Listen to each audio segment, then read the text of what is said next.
Hello students, आज हम पाठ 6 की हिंदी करेंगे। षष्ठ पाठ है यानी पाठ 6, जिसका शीर्षक है सदाचार है, यानी हमें हमेशा अच्छा व्यवहार करना चाहिए। इसमें श्लोक हैं, हम श्लोकों की हिंदी करेंगे। सबसे पहले हम पहला श्लोक देखते हैं। पहला श्लोक है, आलस्यम ही मनुष्याणाम शरीरस्थो महान रिपुः नात्यद्युम समो बंधुः कृत्वा यम नावसीदति। अर्थात हम इसकी हिंदी करते हैं, आलस्यम ही मनुष्याणाम शरीरस्थो महान रिपु।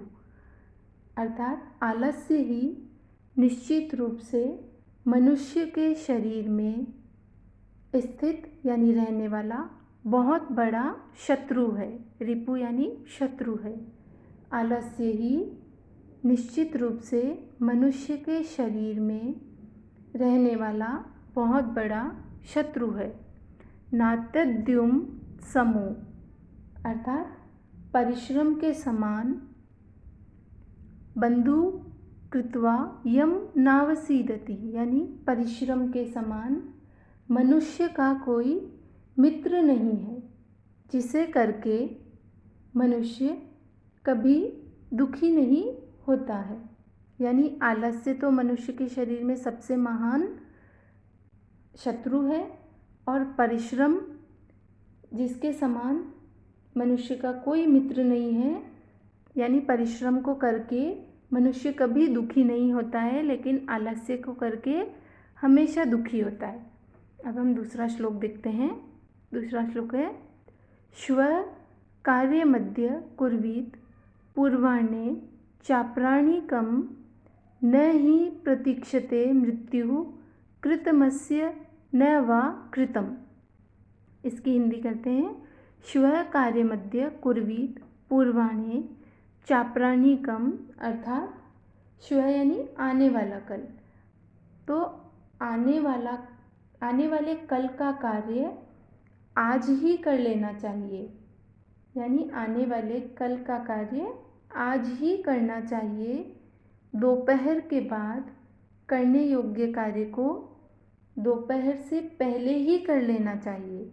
न ही प्रतीक्षते मृत्यु, अर्थात क्योंकि कार्य किया है अथवा नहीं किया है, मृत्यु इसकी प्रतीक्षा नहीं करती है। यानी इस श्लोक में ये कहा गया है कि सदाचार संबंधी महत्वपूर्ण उपदेश देते हुए कहा गया है कि मृत्यु कभी भी किसी की प्रतीक्षा नहीं करती है, वह कभी भी आ सकती है।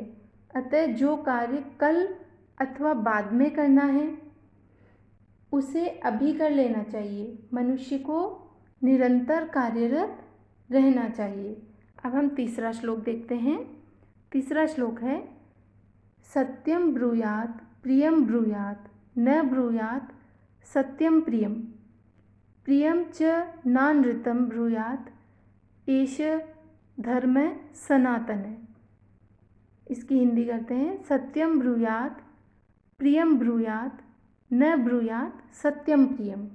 अर्थात सत्य बोलना चाहिए, प्रिय बोलना चाहिए, अप्रिय सत्य भी नहीं बोलना चाहिए, और झूठ प्रिय बात भी नहीं बोलनी चाहिए। यही सदा से चला आ रहा सनातन धर्म है। यानी कहने का भाव यह है कि प्रस्तुत श्लोक में प्राचीन काल से चले आ रहे हमारे सनातन धर्म का निर्देश करते हुए सत प्रेरणा दी गई है कि सदैव सत्य एवं प्रिय बोलना चाहिए, किंतु अप्रिय सत्य अथवा असत्य प्रिय बात नहीं बोलनी चाहिए, क्योंकि इससे मनुष्य का अहित ही होता है। हमें कभी भी झूठ नहीं बोलना चाहिए, चाहे वह बात कितनी ही प्रिय क्यों ना हो। अब हम आगे चौथा श्लोक देखते हैं। चौथा श्लोक है, सर्वदा व्यवहारे स्यात् औदार्यं सत्यता तथा ऋजुता मृदुता चापि कौटिल्यम न कदाचन। इसकी हिंदी करते हैं, सर्वदा व्यवहारे स्यात् औदार्यम सत्यता तथा, अर्थात व्यवहार में हमेशा उदारता, व्यवहार में हमेशा उदारता, सत्यता, सरलता तथा कोमलता होनी चाहिए। कुटिलता कभी भी नहीं होनी चाहिए।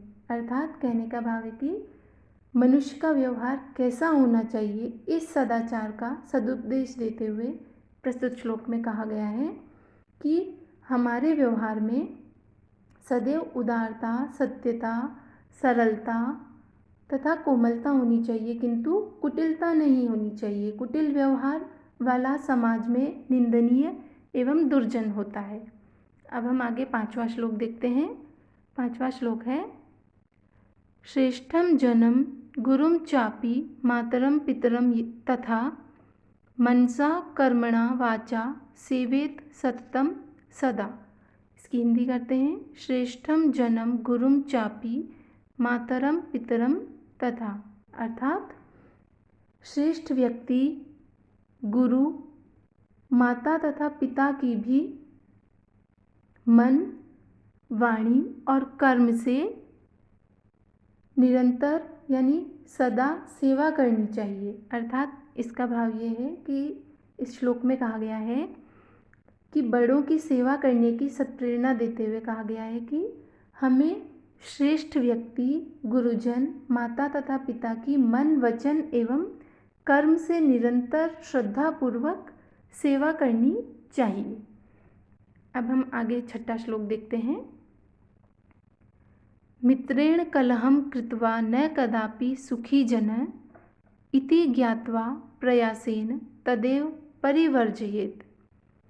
इसकी हिंदी करते हैं। मित्रेण कलहम कृत्वा न कदापि सुखी जन, अर्थात मित्र के साथ कलह करके यानी झगड़ा करके व्यक्ति कभी भी सुखी नहीं होता है।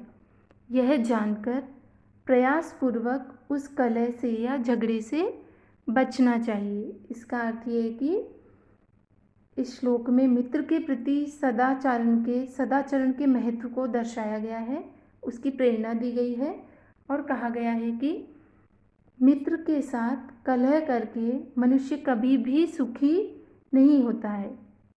अतः मित्र के साथ प्रयत्नपूर्वक कलह नहीं करके प्रेम पूर्वक व्यवहार करना चाहिए। तो बच्चों, आज हमने ये पाठ 6 के श्लोकों की हिंदी की। इसे आप ध्यान से पढ़ें, समझें और अपनी कॉपी में हिंदी लिखें। धन्यवाद।